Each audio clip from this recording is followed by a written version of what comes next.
تو ہماری اس کہانی کا آغاز 1970 اور 80 کے دور سے ہوتا ہے کہ جس دور میں جہاں ایک طرف انڈیا میں ممبئی شہر کے اندر پوری ایک انڈر ورلڈ کی دنیا پنپ رہی تھی، تو وہیں دوسری طرف پاکستان کے کراچی شہر کے اندر بھی کئی ایسے بڑے بڑے گینگز ایکٹیو ہوا کرتے تھے کہ جن کا اثر صرف پاکستان ہی نہیں بلکہ پاکستان سے بھی باہر دور دور تک ہوا کرتا تھا۔ انہی بڑے بڑے گینگز کی گینگ وار کے بیچ میں ہی جنم ہوتا ہے رحمان ڈکیت کا۔ ابھی رحمان ڈکیت کی عمر کافی کم ہی رہی ہوگی کہ ایک مشہور گینگسٹر نے رحمان ڈکیت کے فادر کو ختم کر دیا تھا۔ اس کی وجہ یہی تھی کہ رحمان ڈکیت کا خود کا فادر بھی کراچی کی کرائم دنیا کا ایک مشہور نام تھا۔ جہاں تک سوال خود رحمان ڈکیت کا ہے تو اس کے بارے میں بھی کئی رپورٹس یہ دعویٰ کرتی ہیں کہ اس نے کرائم کی دنیا میں قدم صرف 13 سال کی عمر میں ہی رکھ دیا تھا۔ 13 سال کا تھا کہ جب اس نے کسی جھگڑے کی وجہ سے اپنے پڑوسی کو چاقو کے ذریعے سے قتل کر دیا تھا، اور اسی کے آس پاس میں ہی یعنی جب وہ اتنی ہی عمر کا یا اس سے تھوڑا اوپر نیچے کی عمر کا رہا ہوگا تب ہی اس نے اپنی ماں کو بھی قتل کر دیا تھا۔ جی ہاں، آپ بالکل صحیح سن رہے ہیں، اس نے اپنی ماں کو قتل کر دیا تھا، وہ بھی صرف اس وجہ سے کیونکہ اس کو شک ہو گیا تھا کہ شاید اس کی ماں کسی دوسرے گینگ کے بندے کے ساتھ انوالو ہے۔ ساتھیوں، اتنی کم عمر میں ہی اپنے ہاتھوں کو اپنے آس پاس کے لوگوں کے خون سے رنگ لینے کے بعد رحمان ڈکیت اب اپنے گھر سے فرار ہو گیا، اور یہاں سے فرار ہوتے ہی پھر رحمان ڈکیت کی زندگی میں اس خاص اور اہم انسان کی انٹری ہوئی تھی کہ جس نے رحمان ڈکیت کو پوری طریقے سے بدل کر رکھ دیا۔ بلکہ ہم یہ کہہ سکتے ہیں کہ رحمان ڈکیت کے جو ابھی تک رحمان ڈکیت بنا ہی نہیں تھا بلکہ رحمان بلوچ ہوا کرتا تھا، اس کو رحمان بلوچ سے رحمان ڈکیت بنانے والا یہی انسان تھا، اور اس انسان کا نام تھا حاجی لالو۔ حاجی لالو دراصل اس دور میں کراچی کے ایک ڈون کے طور پر دیکھا جاتا تھا، ایک بہت بڑا گینگسٹر تھا جو اپنا پورا ایک گینگ چلایا کرتا تھا۔ اس نے اس کم عمر رحمان بلوچ کو نہ صرف اپنی سرپرستی میں لیا بلکہ مانو اس کو اپنا بیٹا ہی بنا لیا، اور اس کے جو اپنے بیٹے تھے ان کی طرح ہی اس کی پرورش کرنی شروع کر دی۔ حاجی لالو کے دو خود کے اپنے بھی بیٹے ہوا کرتے تھے جن کے نام تھے یاسر عرفات اور ارشد پپو۔ اب ارشد پپو، یاسر عرفات اور رحمان ڈکیت تینوں نے مل کر حاجی لالو کے گینگ کو چلانا شروع کر دیا، اور تینوں نے مل کر پھر کراچی اور خاص طور سے اس کے لیاری کے علاقے میں وہ تباہی اور بربادی مچائی کہ جس کو کسی نے امیجن بھی نہیں کیا تھا۔ شروعاتی دنوں میں ہی رحمان ڈکیت کی کرائم کی لسٹ حد سے زیادہ لمبی ہو چکی تھی۔ مرڈر، کڈنیپنگ، ٹارچر، زمینوں پر قبضہ کرنا، ہتھیاروں یا پھر ڈرگز جیسی چیزوں کی اسمگلنگ کرنا، مطلب اب کوئی ایسی چیز تھی نہیں کہ جس سے رحمان ڈکیت کا نام جڑا ہوا نہ ہو۔ کیسز کی تعداد تو اتنی زیادہ ہو چکی تھی کہ ان کی گنتی نہ تو خود رحمان ڈکیت کو پتا تھی اور نہ ہی وہ ان کو گنا کرتا تھا۔ اپنے بالکل شروعاتی دور میں ہی رحمان ڈکیت نے پولیس کی ناک میں دم کر رکھا تھا۔ پولیس نے اس دور میں ہی لاکھوں کا انعام اس کے سر پر رکھ دیا تھا، مگر تمام کوششیں بے نتیجہ رہا کرتی تھیں۔ اب رحمان ڈکیت حاجی لالو کی سرپرستی میں بڑی ہی تیزی کے ساتھ آگے بڑھ رہا تھا۔ کہا جاتا ہے کہ حاجی لالو نے رحمان ڈکیت کے ساتھ کبھی کوئی بھید بھاؤ نہیں کیا بلکہ وہ اپنے باقی بیٹوں کی طرح ہی ایک بیٹا سمجھتا تھا۔ ایون رحمان ڈکیت کی شادی بھی حاجی لالو نے ہی کروائی تھی۔ دوسری طرف رحمان ڈکیت بھی حاجی لالو کا بڑا وفادار تھا۔ اس دور میں جو کراچی کے باقی بڑے بڑے گینگز تھے وہ آئے دن اس کو آفر کرتے رہتے تھے، اس کو اپنے گینگ میں لانے کے لیے بڑی بڑی ڈیل اس کے سامنے رکھا کرتے تھے، مگر وہ ساری چیزوں کو ٹھکرا دیتا تھا۔ اس کی وجہ یہی تھی کہ وہ بھی حاجی لالو کو اپنا باپ ہی سمجھا کرتا تھا، اور حاجی لالو کے جو دونوں بیٹے تھے ان کو اپنا بھائی سمجھتا تھا۔ مگر ان سارے لوگوں کو بھی ابھی تک اس بات کا علم نہیں تھا کہ اب ان سب کی زندگی میں سب سے بڑا ٹوئسٹ آنے والا ہے، اور یہ سب سے بڑا جو موڑ آیا تھا وہ کسی اور چیز کی وجہ سے نہیں بلکہ پیسے کی وجہ سے آیا تھا۔ ہوا یہ تھا کہ رحمان ڈکیت کے جو لگاتار کرائم کی دنیا میں اپنے باپ جیسے حاجی لالو کے لیے کام کر رہا تھا، تو اس کام کے بدلے میں اکٹھی ہونے والی ڈھیر ساری رقم جمع ہوتی جا رہی تھی، اور یہ ڈھیر ساری رقم کہیں اور نہیں بلکہ حاجی لالو کے پاس جمع ہو رہی تھی۔ شاید اس کی وجہ یہ رہی تھی کہ موقع پر جب بھی رحمان ڈکیت کو پیسے دیے جاتے تھے یا رقم دینے کا وقت آتا تھا تو اس کو ضرورت نہیں ہوتی تھی، اور وہ یہ سوچ کر حاجی لالو کے ہی پاس چھوڑ دیا کرتا تھا کہ یہ اس کے باپ کی طرح ہے، اور جب بھی اس کو ضرورت پڑے گی تو وہ سارے ہی پیسے ایک بار میں حاصل کر لے گا۔ مگر وقت کے ساتھ اب دھیرے دھیرے یہ رقم اکٹھا ہو کر 1 کروڑ کے قریب پہنچ چکی تھی۔ جی ہاں، یہاں پر یاد رکھنے والی بات یہ ہے کہ یہ 80-90 کے دور کی بات چل رہی ہے۔ اگر آج کے حساب سے دیکھیں تو یہ رقم حد سے زیادہ بڑی ہو جائے گی۔ تو جب رحمان ڈکیت نے حاجی لالو سے اپنی یہ رقم واپس مانگی تو حاجی لالو نے سیدھے طور پر وہ رقم دینے کی بجائے اب ٹال مٹول شروع کر دی۔ بات یہاں تک بگڑ گئی کہ اب حاجی لالو نے اپنے اثر کا استعمال کرتے ہوئے اس رحمان ڈکیت کو جیل میں ڈلوا دیا کہ جو رحمان ڈکیت ابھی تک پولیس کے کبھی ہتھے نہیں چڑھا تھا۔ اب رحمان ڈکیت جیل میں تو جا چکا تھا تھا مگر ساتھ ہی وہ حاجی لالو اور ارشد پپو مطلب پورے خاندان کا جانی دشمن بھی بن چکا تھا اور ان کو لے کر غصے سے کھول رہا تھا۔ کچھ وقت کے بعد ہی رحمان ڈکیت جیل سے بھاگنے میں کامیاب بھی رہا اور جیل سے نکلنے کے بعد اس نے جو سب سے پہلا کام کیا وہ تھا حاجی لالو اور اس کے خاندان سے بدلہ لینا۔ اور بس ساتھیوں، یہی سے ہی ارشد پپو کے گینگ اور دوسری طرف رحمان ڈکیت کا گینگ کہ جو اس نے بعد میں اپنا ہی بنا لیا تھا، ان دونوں کے بیچ وہ گینگ وار شروع ہوئی کہ جس نے اگلے کئی سالوں تک کراچی کی سڑکوں پر خون کی وہ داستانیں لکھی کہ جن کو اتہاس کے پنوں سے کبھی نہیں مٹایا جا سکے گا۔ اور خون کی اس لمبی اور دردناک داستان میں جو انسان سب سے پہلا نشانہ بنا تھا وہ دراصل ارشد پپو کی بیوی کا سگا ماموں تھا، جو کسی جنازے سے مطلب فیونرل سے واپس آ رہا تھا اور ادھر رحمان ڈکیت جیل سے واپس آ چکا تھا۔ اس نے سب سے پہلے اسی کو گھیر کر قتل کر ڈالا اور دردناک طریقے سے قتل کرنے کے فوراً بعد حاجی لالو اور ارشد پپو کو میسج بھجوایا کہ میں نے تمہاری فیملی سے بدلہ لینے کی شروعات کر دی ہے اور یہ تو شروعات ہے، اب آگے دیکھو ہوتا ہے کیا۔ دوسری طرف ارشد پپو بھی اس معاملے سے پوری طرح سے ہل گیا تھا اور مانو کہ اس نے قسم کھا لی تھی کہ اب وہ رحمان ڈکیت کو اس دنیا سے ہی ختم کر ڈالے گا۔ اور اس نے بدلے کی اپنی اس کارروائی میں جس انسان کو سب سے پہلے نشانہ بنایا وہ انسان کوئی اور نہیں بلکہ خود رحمان ڈکیت کا چاچا تھا۔ اس نے پہلے تو رحمان ڈکیت کے چاچا کو کہیں پر گھیرا اور گھیرنے کے بعد فوراً قتل نہیں کیا بلکہ پہلے رحمان ڈکیت کو کال لگائی اور پھر کال پر ہی اس کے چاچا کو ٹارچر کیا اور اس کو گولیوں سے بھون ڈالا۔ مطلب ارشد پپو نے رحمان ڈکیت کو کال پر سناتے ہوئے ہی اس کے چاچا کو بڑی بے دردی کے ساتھ قتل کیا تھا۔ دوسری طرف رحمان ڈکیت جو یہ سب کچھ سن رہا تھا وہ تڑپ رہا تھا، تل ملا رہا تھا مگر پھر بھی کچھ کر نہ سکا۔ حیرانی کی بات یہ ہے کہ ارشد پپو کا خون ابھی بھی ٹھنڈا نہیں ہوا تھا۔ اس نے یہیں پر بس نہیں کی بلکہ اب اس نے کراچی کے اندر جو لیاری کا علاقہ تھا جہاں پر رحمان ڈکیت کے اہم ٹھکانے تھے ان کو ایک ایک کر کے ٹارگٹ کرنا شروع کر دیا۔ بات اتنی زیادہ آگے بڑھ گئی کہ اب دھیرے دھیرے رحمان ڈکیت کو یہ یقین ہو گیا کہ کسی نہ کسی دن یہ لوگ مجھ کو بھی ٹارگٹ کر سکتے ہیں، تو اسی لیے وہ اپنی جان بچانے کی خاطر ٹیمپریری کراچی چھوڑ کر بلوچستان کی طرف چلا گیا اور وہاں پر جا کر ایک بار پھر سے نئے طریقے سے اس نے اپنے نیٹ ورک کو اور بھی زیادہ مضبوط کرنا شروع کیا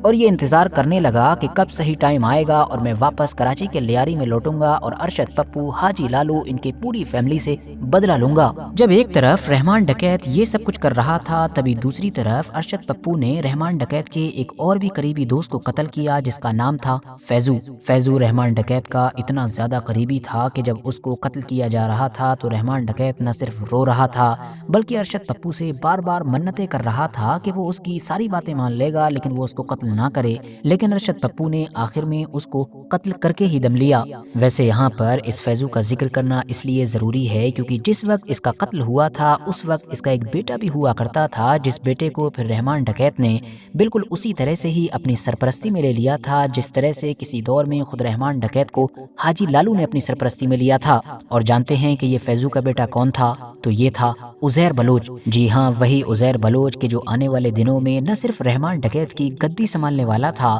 بلکہ اس کرائم کی دنیا میں اس سے بھی بڑا اور خطرناک نام بننے والا تھا۔ کہانی پر واپس آئیں تو رحمان ڈکیت کا دبدبا ایک بار پھر سے کراچی میں بڑھنے لگا تھا، بلکہ اس بار تو اس نے کراچی کے اندر پہلے سے بھی زیادہ طاقت کے ساتھ اپنے قدم جما لیے تھے اور اس کی صرف ایک ہی وجہ تھی اور وہ وجہ تھی کہ پاکستان کی ایک پولیٹیکل پارٹی اس کو سپورٹ کرنے لگی تھی۔ اس پارٹی کا نام تھا پیپلز پارٹی۔ جی ہاں، وہی کہ جس پارٹی سے پاکستان کی فارمر پرائم منسٹر بے نظیر بھٹو کا تعلق تھا اور آج کے حساب سے دیکھیں تو انہی بلاول بھٹو کی پارٹی کہ جو انہی بے نظیر بھٹو کے بیٹے ہیں اور موجودہ دور میں پاکستان کے کافی مشہور پولیٹیشین ہیں۔ اب رحمان ڈکیت کرائم کی دنیا میں تو پہلے ہی کراچی کا سب سے بڑا نام سمجھا جاتا تھا، اندر ہی اندر پورا اس کا ایک مضبوط نیٹ ورک تھا، مگر اب کہ جب ایک راجنیتک پارٹی نے بھی اس کے سر پر ہاتھ رکھ دیا تھا تب تو اس کی طاقت اور اس کے اثر کی کوئی حد ہی نہیں رہی تھی۔ وہ اور اس کا ساتھی مطلب عزیر بلوچ مانو ایک بے لگام گھوڑے کی طرح ہو چکے تھے اور کراچی کے مانو مالک بن چکے تھے۔